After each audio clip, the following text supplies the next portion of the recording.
Good morning, my viewers. You are welcome to Patrol Talk TV. This morning, I am going to talk about uh, corruption. We're going to be teaching it in series, but we're starting with a whole a topic: dangers and aftermath of corruption in a nation, community, and home. This is what we're going to talk about. In case you are just joining us, danger and aftermath of corruption in a nation, communities, and homes. That is what I'm dealing with today. Corruption is a virus disease that eats into the fabric and marrows of the carrier and drain the head state of the carrier. That is the simplest definition of corruption. So corruption is a viral disease that eats into the fabric marrow of the carrier and drain the head state of the carrier. But looking at it very well, I want us to take our inspiration from the Word of God, the Bible. But before we go into that, I would like to let you know that corruption have eaten deep into the African continent, mostly Nigeria. And now it has really tell on Nigerians' economy and tell on Nigerian citizenry, and every system of the country has collapsed with corruption, and which we need to look into properly. Now, let us take a look from the Bible book of 1 Timothy chapter 6 verse 8 to let us just consider verse 10. It said, "For the love of money is the root of all evil, which some converted after they have erred from the faith and pierced themselves with many sorrows." That is corruption. So you see, the quest for money, for wealth, either by today youth, by people of age of, let me say, from 80 down, is a very terrible situation that we are facing in Nigeria. So corruption have really eaten deep through because of the quest for money. They don't care where they get the money. People don't get worried or don't feel the implication of what they are doing to make money or what they are endangering themselves into in order to get money. All they know is they have the money. They don't care how it comes. Even parents in Nigeria are not left alone. They are also part of this table of corruption. Government, the churches, and all have really all and sundry in the country has really soiled their hands into this all important topic. But the word of God said, "The love of money is the root of all evil, which some converted after they have erred from the faith and pierced themselves with what we say many sorrow." When you go after money, your love for money become a degree that you don't care what the aftermath of how you acquire your money is, then it begin to bring sorrow to you, which is the state we are now. The love of money is the root of all evil. The root of all evil. The continent, like I've said, and Nigeria, narrowed down to Nigeria, have been swallowed by corruption. Any society where corruption strive, poverty and not prosperity drives.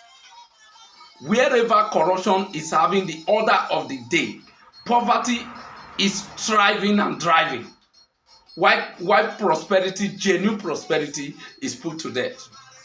Now, corruption in a society is regarded as a virus, a disease. A disease. It's a serious disease. It's an infectious disease that keeps such community in a state of perpetual sickness, or the carrier in a state of perpetual sickness, and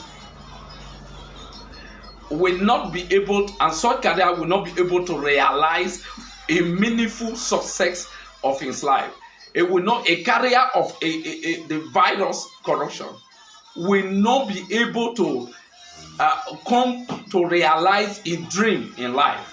So the problem we are having in our life today in this country is the problem of corruption. Once we are able to deal with corruption properly, then everything will fall in place, certainly.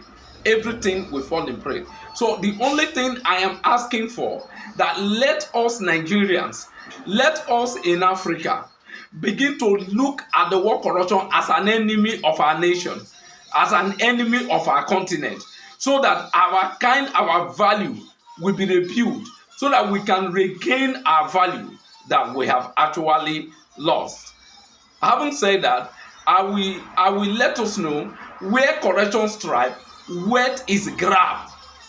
In any society where corruption is thriving, then that means they drive the wealth of such nation into the grab hands of the greedy, grabbing hands of those who get fat at the expense of those who toil and labor for good. Yes, what I'm saying here is that where there is corruption, a nation or a society where there is corruption, that wealth of that nation is grabbed into the greedy, grabbing hands of those who get fat on the toil and labor of good people. So you can see that those who carry out corrupt practices get richer and get more comfortable in their place of being, and at the expense of those who are toiling and laboring day to day. So corruption is not healthy for any community, for any kingdom, for any nation, for any continent, for any society at all in the world. No corruption is considered to be a good omen, but rather is a disease, is a virus, is that has eaten into the fabric and marrow of the African continent, mostly Nigeria in question. Now, corruption benefits only temporarily those who are participating in it. Yes, corruption benefits only temporarily to those who participate in it. Others are victims of the theft, the deceit, the dishonesty, and lies that those who practice it goes about with it in their ways of living. So that is why I am putting it that the corrupt people feed on lies. They come about lies, they tell us lies, and they live with lies. So corruption is a terrible disease that need to be cured, that need to be put and checkmated, and that need to be put aside and put to death in our society. I must tell you this very categorically.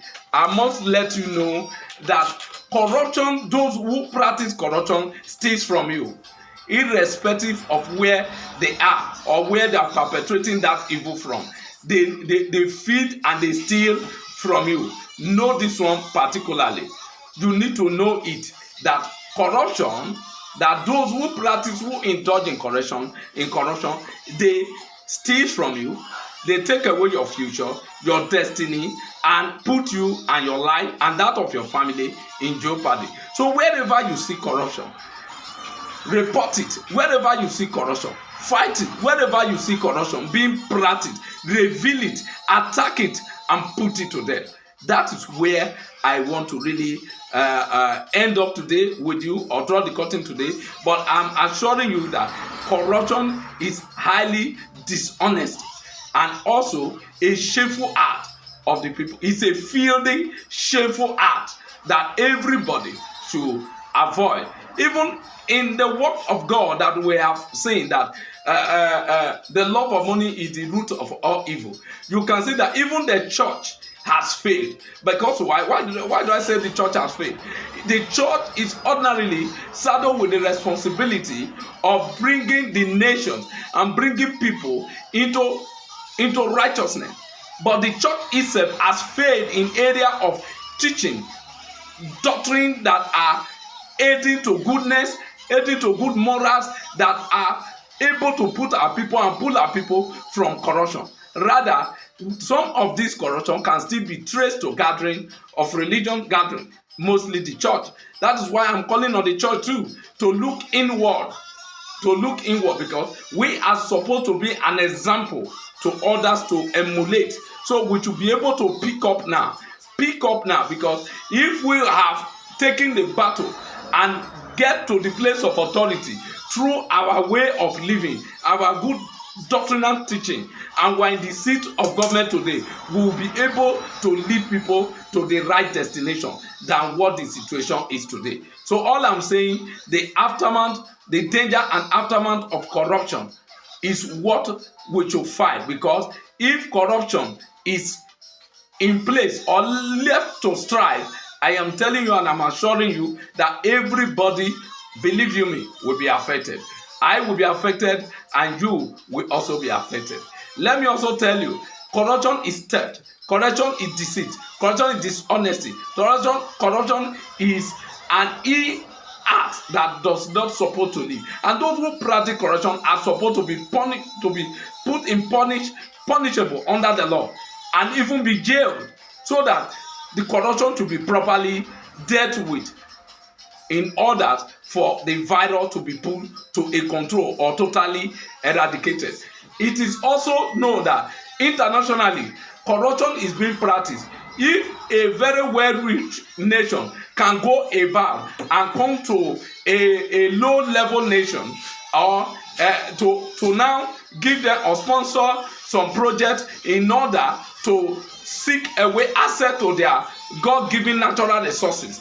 At the end, when those low nations could not be able to, or underdeveloped nation could not be able to pay, then they begin to seize the property like international airport or whatever that they use the project to do for. That is another way of international theft that we need to put in order.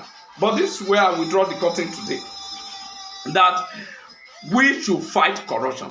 And corruption need not to exist among any nation or any community or any home that we live, because the rate of corruption in Nigeria and the rate of corruption in the African continent is alarming, seriously alarming, that if care is not taken, we are draining and we are going to take us somewhere that we cannot come out from. But as at now, let all hands be on deck to fight corruption. This is where I will drop the curtain today. Next time, I will continue from there. But remember that I've told you, let's join hands together to fight corruption. Thank you.